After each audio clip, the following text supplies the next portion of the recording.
پہنچے تو یہی اس کے لیے کافی ہے۔ اب مجھے دکھاؤ کہ تم مومن کی روح کس طرح قبض کرتے ہو۔ حضرت اسرائیل علیہ السلام نے عرض کی اپنا رخ پھیر لیجئے۔ حضرت ابراہیم علیہ السلام نے اپنا رخ پھیر لیا اور کچھ دیر بعد ملک الموت علیہ السلام کی طرف دیکھا تو وہ سفید کپڑوں میں ملبوس ایک انتہائی خوبصورت چہرے والے نوجوان کی شکل میں موجود تھے۔ حضرت ابراہیم نے فرمایا اگر مومن اپنی موت کے وقت اس صورت کے علاوہ کوئی اور آنکھوں کی ٹھنڈک یا کرامت نہ بھی دیکھ سکے تو یہی اس کے لیے کافی ہے کہ حضرت اسرائیل علیہ السلام مومن اور کافر ہر انسان کی روح قبض فرماتے ہیں، لیکن جب کافر کی روح قبض فرماتے ہیں تو اس وقت انتہائی ڈراؤنی شکل میں اس کے پاس آتے ہیں، اور جب مومن کی روح قبض فرماتے ہیں تو انتہائی خوبصورت شکل میں اس کے پاس تشریف لاتے ہیں، اس کے ساتھ نرمی اور شفقت بھرا سلوک فرماتے ہیں۔ اسی طرح ایک بندہ مومن سے ملک الموت کی ملاقات ہو گئی۔ ملک الموت نے اس بندہ مومن سے کہا مجھے تم سے ایک راز کی بات کہنی ہے۔ اس نے کہا ضرور کہو۔ ملک الموت نے کہا میں ملک الموت ہوں۔ اس نے کہا خوش آمدید، آپ سے ملنے کا مجھے شوق تھا۔ ملک الموت نے کہا جو کام تم نے کرنا ہے وہ پورا کر لو۔ اس شخص نے کہا مجھے خدا کی ملاقات سے زیادہ کوئی کام محبوب نہیں، آپ میری روح قبض کر لیں۔ ملک الموت نے کہا تم کس حالت میں مرنا پسند کرو گے، تمہیں اس کا اختیار ہے۔ ملک الموت نے کہا تم جس حالت میں مرنا پسند کرو گے میں اسی حالت میں تمہاری روح قبض کروں گا۔ اس نے کہا میں سجدے کی حالت میں مرنا چاہتا ہوں۔ اس نے خدا کے ہاں سجدے میں رکھ دیا اور ملک الموت نے اس کی روح قبض کر لی۔ حضرت خضر رضی اللہ تعالیٰ عنہ فرماتے ہیں کہ حضور اقدس صلی اللہ علیہ وآلہ وسلم نے ایک انصاری صحابی کے پاس حضرت اسرائیل علیہ السلام کو کھڑے ہوئے دیکھا تو فرمایا اے ملک الموت میرے صحابی کے ساتھ نرمی اور شفقت سے پیش آنا کیونکہ وہ مومن ہے۔ حضرت اسرائیل علیہ السلام نے عرض کی یا رسول اللہ صلی اللہ علیہ وآلہ وسلم آپ خوش رہیں اور آپ کی آنکھیں ٹھنڈی ہوں، میں آپ پر ایمان لانے والے ہر شخص کے ساتھ انتہائی نرمی اور شفقت سے پیش آتا ہوں۔ اسی طرح حضرت احمد روایت کرتے ہیں کہ ملک الموت حضرت سلیمان علیہ السلام کی مجلس میں آئے اور ان کے ساتھیوں میں سے ایک کو گھورنے لگے۔ جب مجلس برخاست ہوئی تو اس شخص نے حضرت سلیمان سے پوچھا یہ کون شخص تھے جو مجھے اس طرح گھور رہے تھے؟ حضرت سلیمان علیہ السلام نے جواب دیا یہ ملک الموت تھے۔ یہ بات سن کر وہ شخص بے حد گھبرا گیا اور کہنے لگا شاید وہ میری روح قبض کرنا چاہتے تھے۔ حضرت سلیمان نے اس سے دریافت کیا تم کیا چاہتے ہو؟ اس شخص نے جواب دیا میں چاہتا ہوں آپ مجھے ان سے بچائیں اور ہوا کو حکم دیں کہ مجھے اڑا کر کہیں دور لے جائے۔ آپ علیہ السلام نے ایسا ہی کیا۔ تھوڑی دیر بعد ملک الموت دوبارہ مجلس میں حاضر ہوئے۔ حضرت سلیمان علیہ السلام نے ان سے پوچھا تم میرے فلاں صاحب کو کیوں گھور رہے تھے؟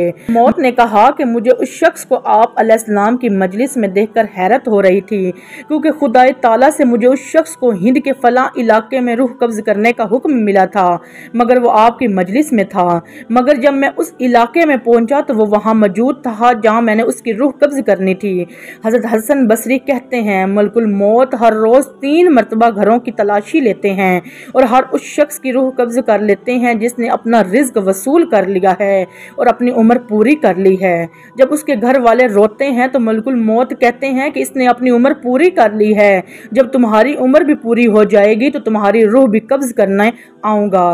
حضرت ابراہیم علیہ السلام نے ملک الموت سے جن کا نام اسرائیل ہے دریافت کیا کہ اگر ایک آدمی مشرق میں ہو اور دوسرا مغرب میں اور دونوں کا وقت ایک ہی ہو یا کسی جگہ روحیں قبض کرنی ہو جہاں وبا پھیلی ہوئی ہو یا کسی جگہ روحیں قبض کرنی ہو جہاں وبا پھیلی ہوئی ہو یا جنگ ہو رہی ہو تو تم کیا کرتے ہو؟ انہوں نے کہا کہ اللہ کے حکم سے روحوں کو بلاتا ہوں اور وہ میری انگلیوں کے درمیان سما جاتی ہیں تو میں انہیں قبض کر لیتا ہوں۔ ایک روایت یہ بھی ہے کہ پوری زمین ملک الموت کے لیے ایک پلیٹ کی طرح ہے، وہ جسے چاہتا ہے اس میں سے لے لیتا ہے۔ ناظرین محترم، حضرت علی رضی اللہ تعالیٰ عنہ سے پوچھا گیا کہ وہ کون سا عمل ہے جس سے موت کے وقت ملک الموت انسان کی تعظیم کرتے ہیں اور اس کی روح سکون سے قبض کرتے ہیں۔ بس جیسے ہی یہ پوچھا گیا تو حضرت علی رضی اللہ تعالیٰ عنہ نے فرمایا، اے شخص، وہ 3 عمل ہیں جو انسان یہ 3 کام کرتا ہے تو فرشتہ موت اس کی تعظیم کرتے ہیں۔ پہلا عمل، انسان ساری زندگی اپنے ماں باپ کی خدمت کرتا ہو، ان کا احترام کرتا ہو۔ دوسرا عمل یہ کہ انسان اپنی زندگی میں اللہ کی مخلوقات کو تکلیف نہ دیتا ہو، اپنی زبان اور ہاتھوں سے اللہ کی مخلوق کا خیال رکھتا ہو۔ اور تیسرا عمل کہ وہ انسان زندگی میں اہل بیت سے محبت و مودت کرتا ہو۔ یاد رکھنا، انسان زندگی میں 3 کام کرتا ہے تو مرتے وقت اس کی موت آسان ہوتی ہے اور فرشتہ موت اس کی تعظیم کرنے لگتا ہے اور یوں وہ اپنے مالک حقیقی سے جا ملتا ہے۔ ناظرین محترم، حضرت امام جعفر صادق سے جب اللہ نے حضرت آدم علیہ السلام کو پیدا کرنے کا ارادہ کیا، جناب جبرائیل کو زمین کے مختلف حصوں سے مٹھی بھر خاک لینے بھیجا تاکہ ان سے حضرت آدم علیہ السلام کو خلق کر سکے۔ جبرائیل نے جیسے ہی زمین سے خاک اٹھانی چاہی تو زمین نے سوال کیا کہ آدم کی خلقت سے خدا کا کیا مقصد ہے؟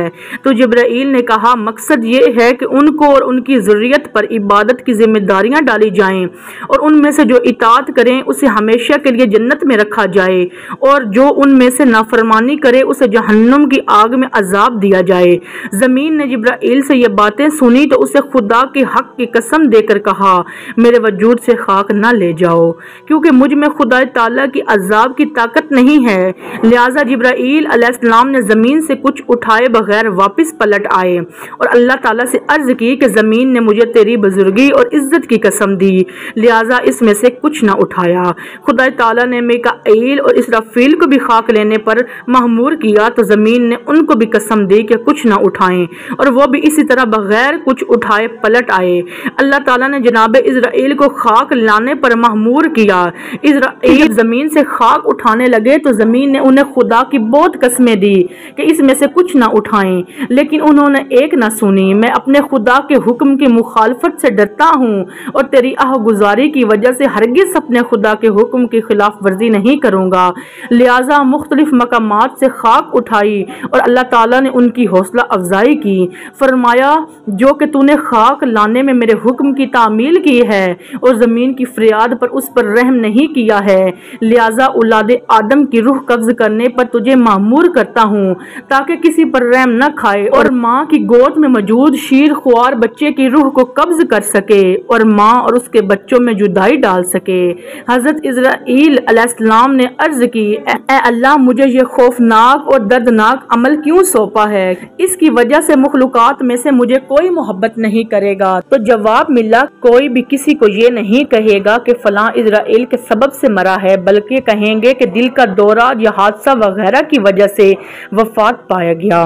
ناظرین محترم، اللہ رب العزت نے ہر جاندار کے لیے موت کا وقت اور جگہ متعین کر دی ہے اور اگر کوئی موت پر شک و شبہ بھی کرے تو اسے احمق شمار کیا جاتا ہے، کیونکہ مادی طاقتیں اور مشرق سے مغرب تک قائم ساری حکومتیں موت کے سامنے عاجز بے بس ہو جاتی ہیں۔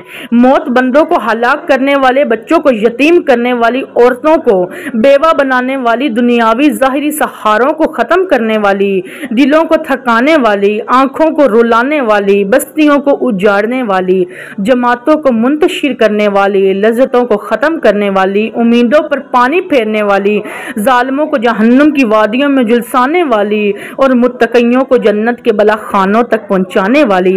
حقیقت ہے، موت نہ چھوٹوں پر شفقت کرتی ہے، نہ بڑوں کی تعظیم کرتی ہے، نہ دنیاوی ساہوکاروں سے ڈرتی ہے، نہ بادشاہوں سے ان کے دربار میں حاضری کی اجازت لیتی ہے۔ جب بھی حکم خدا بندی ہوتا ہے تو تمام دنیاوی رکاوٹوں کو چیختی پھاڑتی ہوئی مطلوب کو حاصل کر لیتی ہے۔ موت نہ نیک صالح لوگوں پر رحم کھاتی ہے اور نہ ظالموں کو بخش دیتی ہے۔ اللہ کے راستے میں جہاد کرنے والوں کو بھی موت اپنے گلے لگا لیتی ہے اور گھر بیٹھنے والوں کو بھی موت نہیں چھوڑتی۔ اخروی ابدی زندگی کو دنیاوی فانی زندگی پر ترجیح دینے والے بھی موت کی آغوش میں سو جاتے ہیں اور دنیا کے دیوانوں کو بھی موت اپنا لقمہ بنا لیتی ہے۔ موت آنے کے بعد آنکھ دیکھ نہیں سکتی، زبان زبان بول نہیں سکتی، کان سن نہیں سکتے، ہاتھ پاؤں کام نہیں کر سکتے۔ موت نام ہے روح کا بدن سے تعلق ختم ہونے کا اور انسان کا تار فانی سے دار بقا کی طرف کوچ کرنے کا۔ یافتہ سائنس بھی روح کو سمجھنے سے قاصر ہے، حالانکہ اللہ تعالیٰ نے قرآن کریم میں واضح طور پر اعلان فرما دیا ہے۔ مفہوم ہے روح صرف اللہ کا حکم ہے۔ موت پر انسان کے اعمال کا رجسٹر بند کر دیا جاتا ہے اور موت پر توبہ کا دروازہ بند اور جزا و سزا کا وقت شروع ہو جاتا ہے۔ حضور اکرم صلی اللہ علیہ وآلہ وسلم نے ارشاد فرمایا، مفہوم ہے اللہ تعالیٰ بندے کی توبہ قبول کرتا ہے یہاں تک کہ اس کا آخری وقت آ جائے۔ ہم ہر روز، ہر گھنٹے، بلکہ ہر لمحے اپنی موت کے قریب ہوتے جا رہے ہیں۔ سال، مہینے اور دن گزرنے پر ہم کہتے ہیں کہ ہماری اتنی عمر ہو گئی ہے، لیکن حقیقت یہ ہے کہ یہ ایام ہماری زندگی سے کم ہو گئے۔ لہٰذا ضروری ہے کہ ہم افسوس کر لیں یا خون کے آنسو بہانے سے قبل اس دنیاوی فانی زندگی میں ہی اپنے مولا کو راضی کرنے کی کوشش کریں، تاکہ ہماری روح ہمارے بدن سے اس حال میں جدا ہو کہ ہمارا خالق و مالک اور رازق ہم سے راضی ہو۔ آج ہم میں سے فارغ زندگی کے عارضی مقاصد کو سامنے رکھ کر دنیاوی زندگی گزارتے ہیں اور دنیاوی زندگی کے عیش و عشرت اور وقتی عزت کے لیے جدوجہد کرتے ہیں۔ لہٰذا آئیے دنیا کو دنیا کے پیدا کرنے والی کی ہی زبانی سمجھیں اور یہ دنیاوی زندگی تو جنت کے مقابلے میں دھوکے کے سامان کے سوا کچھ بھی نہیں۔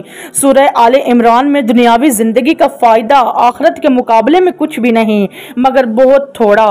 سورہ توبہ میں کہہ دو دنیا کا فائدہ تو تھوڑا سا ہے اور جو شخص تقوی اختیار کرے اس کے لیے آخرت کہیں زیادہ بہتر اور تم پر ذرہ برابر بھی ظلم نہیں ہوگا۔ سورۃ نساء میں اور یہ دنیاوی زندگی کھیل کود کے سوا کچھ بھی نہیں اور حقیقت یہ ہے کہ دار آخرت ہی اصل زندگی ہے۔ اگر یہ لوگ جانتے ہوتے۔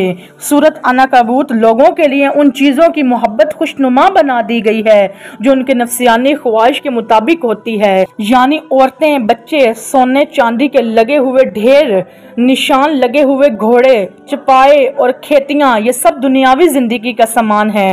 سورہ آل عمران میں اس کا مطلب ہرگز یہ نہیں کہ ہم دنیاوی زندگی کو نظر انداز کر کے تابانیت اختیار کر لیں، بلکہ مقصد یہ ہے کہ اللہ کے خوف کے ساتھ دنیاوی زندگی گزاریں اور آخروی زندگی کی کامیابی کو ہر حال میں ترجیح دیں۔ حضور اکرم صلی اللہ علیہ وآلہ وسلم نے ارشاد فرمایا، مفہوم ہے 5 امور سے قبل 5 امور سے فائدہ اٹھایا جائے، بڑھاپے سے قبل جوانی سے، مرنے سے قبل زندگی سے، مصروفیت سے قبل فراغت سے، غربت سے قبل مال سے، بیماری سے قبل صحت سے۔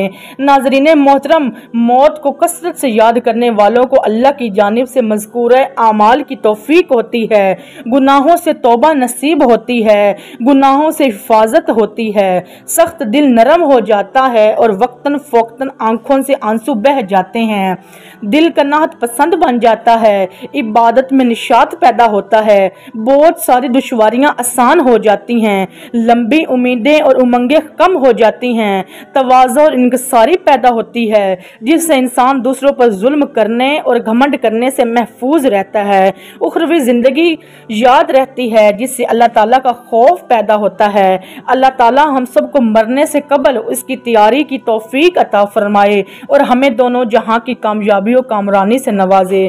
اللہ تعالیٰ ہم سب کو حادثاتی موت سے بچائے اور مرنے سے پہلے مرنے کی تیاری کرنے کی توفیق عطا فرمائے اور ہمیں دونوں جہانوں کی کامیابی و کامرانی سے نوازے، آمین یا رب العالمین۔ میں امید کرتی ہوں میری آج کی ویڈیو آپ کو پسند آئی ہوگی۔ مزید اس طرح کی ویڈیوز دیکھنے کے لیے میرے چینل حکایات اسلام کو سبسکرائب کر دیں۔